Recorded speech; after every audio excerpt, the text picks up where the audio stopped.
killer was your own child, in a quiet home filled with love, laughter, and family prayers. One by one, children begin to die. Based on real events, this film isn't just a story, it's a nightmare wrapped in innocence. Welcome to Barot House, a psychological thriller that will leave you disturbed long after the credits roll.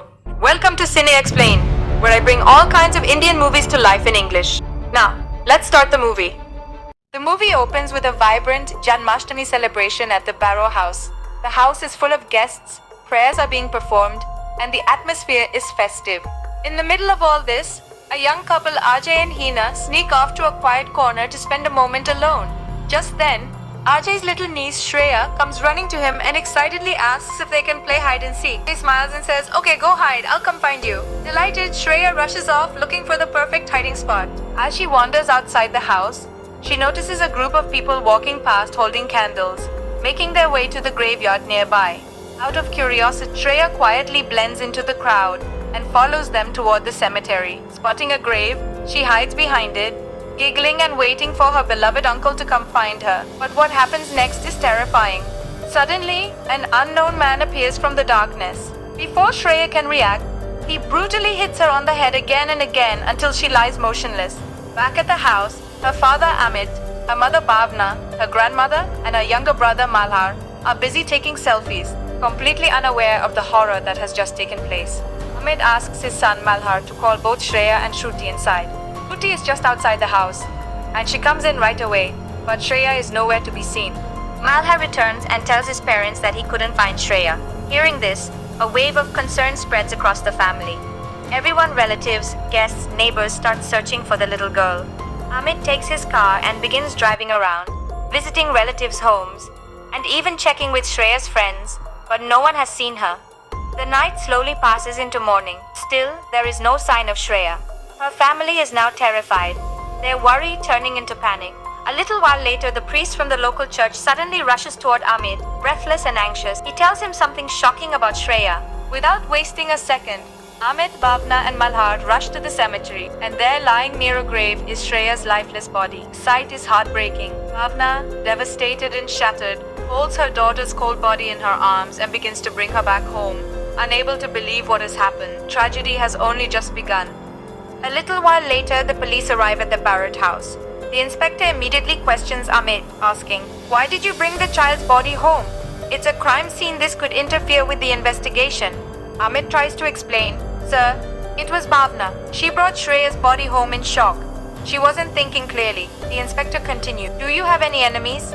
Any recent fights with anyone in the past few days?" Amit takes the name Anthony, and with that, the story flashes back to 10 days earlier. Anthony and his family live right next door to Amit's house. Anthony owns a dog named Jackie, but interestingly, even though Jackie lives and eats at Anthony's home, he spends most of his time with Malhar. It's almost as if the dog has formed a stronger bond with Malhar than with his own owner. Malhar would often play with Jackie the dog and take him for walks, but Anthony, Jackie's owner, didn't like this at all. One day, Anthony even scolded Malhar harshly, saying, "Stop getting close to my Jackie. If you want a dog, go buy your own." But Malhar genuinely loved spending time with Jackie. Apart from that, Malhar was also passionate about playing the tabla. He played it so well that Amit proudly called him Ustad and always encouraged him to practice more. Then, one day, everything changed. Anthony stormed over to Amit's house holding Jackie's dead body in his arms. Furious and heartbroken, he accused Malhar. "Your son killed my Jackie by throwing stones at him."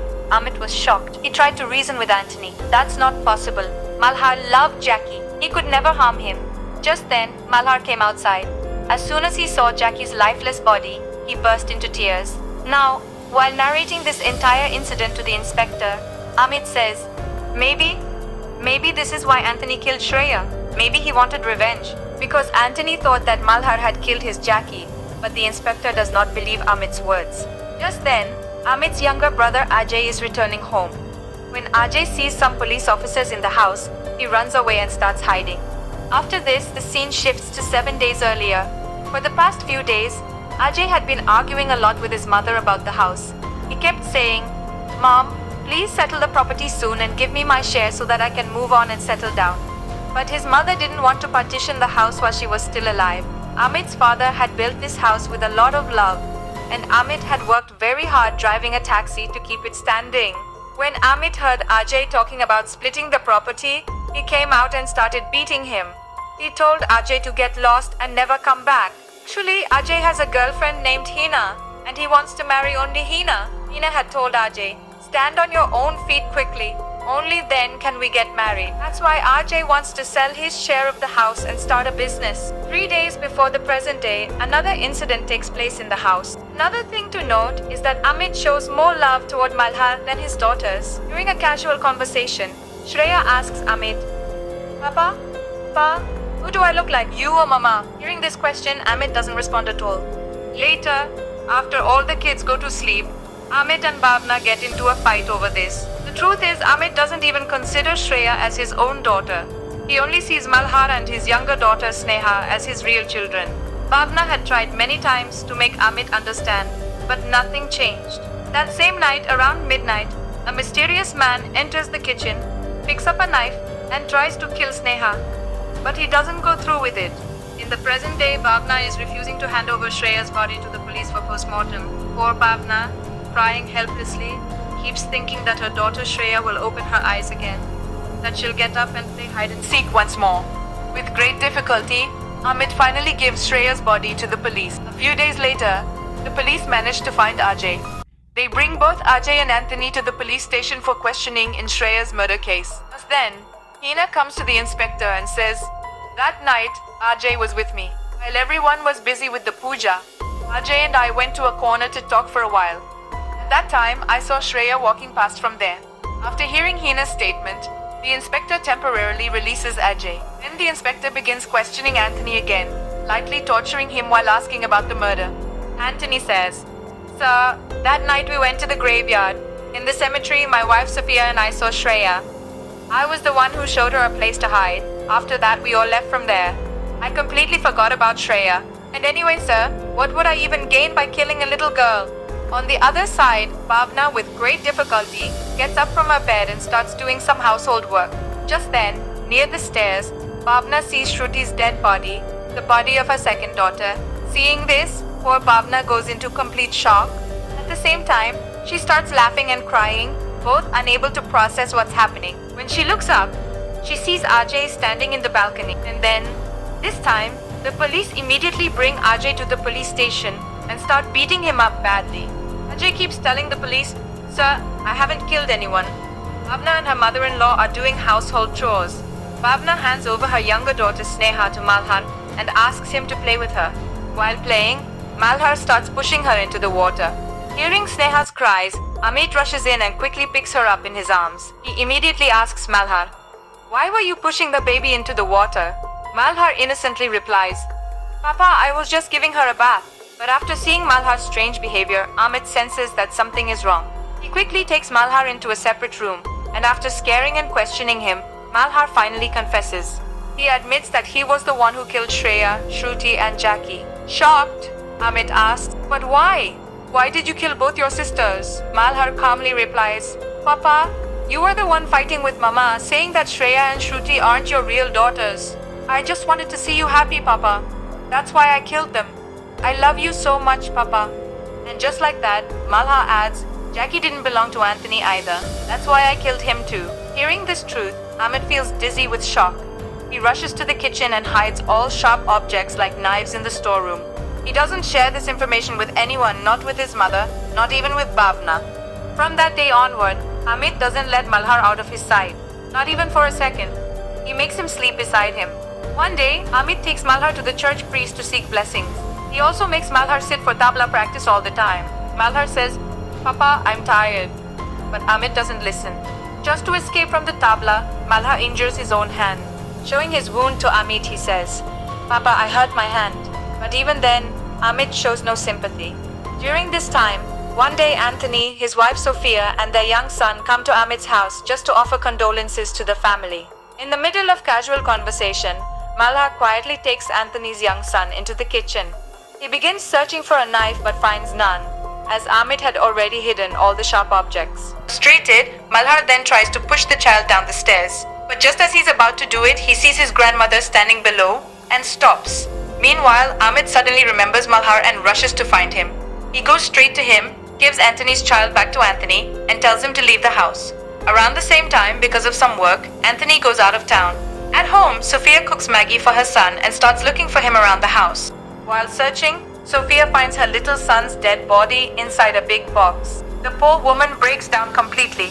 She is shattered, crying uncontrollably. As soon as Amit hears Sophia's screams, he immediately understands. Malhar must have killed Anthony's son. Amit takes Malhar into a room, starts questioning him and tries to hang him, but he cannot bring himself to kill his own son. After this, the police arrive at Amit's house and start suspecting him. They ask Amit, "Did you think that Anthony killed your daughter, and so you killed his son in return?" At that point, Amit finally begins telling the truth to the police that it was Malhar who killed all 3 children. When the police ask Malhar, he confesses his crime. Hearing this, all the family members are completely shocked and speechless. After that, the police admit Malhar to a psychiatric center. Once there, Malhar becomes quiet and withdrawn. He doesn't talk to anyone. One day, Dr. Narayan notices some wounds on Malhar's lower back. He gently asks, "How did you get these wounds? Did someone hurt you? Or did you hurt yourself?" But Malhar doesn't say anything. Meanwhile, Malhar befriends a boy named Dabu at the center. In April, he started celebrating Diwali early, but instead of bursting firecrackers, he blew up 3 cars and a bike. On the other side, a staff member at the center observes that a wool weaving stick is missing. When they check the CCTV footage, it's seen that Malhar took the stick. Then, Malhar uses that stick to strike Dabu from behind and places him on a swing calmly and quietly. But in reality, Malhar didn't actually hurt Dabu. All of this is just playing out inside Malhar's mind. He's imagining it. Later, Dr. Narayan calls Malhar and asks, "Why did you take that stick? Stealing is a bad thing." Malhar, instead of answering directly, shows a small flower that he had made using that stick. He presents it to Dr. Narayan. One day, Amit comes to the center to meet Malhar, but Malhar doesn't want to see his father at all. As soon as he sees Amit, he runs away from him. That night, Dr. Narayan comes to Malhar again and starts asking about this behavior. But Malhar still doesn't open up to him or say anything from the heart. So Narayan gives Malhar an idea. If you can't express your feelings through words, you can try to show them through diagrams or drawings. The next day, Malhar begins drawing a lot of sketches on many sheets of paper. But after finishing each one, he throws them all into the dustbin. Dr. Vandana watches all of this silently through the CCTV cameras. Once Malhar leaves the room, Dr. Vandana goes in and checks the dustbin. And when she sees the sketches, she's shocked. She immediately takes all of them and shows them to Dr. Narayan. The next day, Dr. Narayan takes all the sketches and shows them to the inspector. He says, "Sir, understanding a child's mind is a very difficult task. We can never truly know what's going on inside their head. Please look at these sketches, sir. These were drawn by Malhar. In all of them, Malhar is standing to the side, and an unknown man is shown killing Shreya. And in one, Shruti is being pushed down from above. Actually, sir, what I'm trying to say is, for Malhar, his father is a hero. And from the beginning, Malhar has only wanted to protect his father. I also noticed some wounds on Malhar's back. I suspect those wounds might have been caused by his father himself. Sir, please reinvestigate this case." After hearing this, the inspector first calls Anthony and begins asking him about his relationship with Amit. To this, Anthony starts explaining, "Amit's father and my father were very good friends. At that time, Amit's father had borrowed some money from Anthony's father. When he couldn't repay the loan, he gave a small portion of their house to Anthony's father in return." When the inspector asks Amit's mother about this, she says, "Amit has always wanted to buy Anthony's house." Later, when the inspector starts questioning Amit, we begin to learn a few more things through his words. That Bhavna and Anthony knew each other since their college days. Now, since Amit used to drive a taxi, he often had to travel to different places. This made him suspicious. He started believing that Bhavna and Anthony were having an affair. Amit was convinced that Shreya and Shruti were not his daughters, but Anthony's. Bhavna tried several times to explain the truth to Amit, but he refused to believe it. After this, the inspector shows Malhar's sketches to the whole family. Seeing those drawings, even Bhavna starts to doubt Amit, suspecting that maybe Amit was the one who killed both the girls. The police arrest Amit and release Malhar. A few days later, when Bhavna is hanging clothes to dry, Malhar is seen playing with his little sister Sneha. But in the blink of an eye, Malhar throws Sneha into the well. Bhavna sees this horrifying act with her own eyes. She immediately informs the police. After that, the police release Amit and arrest Malhar instead. A few days later, Amit and Bhavna adopt 3 girls and name them Shreya, Shruti, and Sneha in memory of their lost daughters. After that tragic incident, Malhar was never seen again. Actually, the truth is Malhar knew from the beginning that the center was filled with CCTV cameras and that people were constantly watching him. That's why from day one, Malhar stayed silent, intentionally began running away from Amit, and deliberately drew those sketches to frame his own father. Whenever Malhar got angry, he would harm himself. And just like that, this movie comes to an end. Truly, a child's mind is extremely sensitive. The things they see and hear in childhood can leave deep impacts that last all the way into adulthood.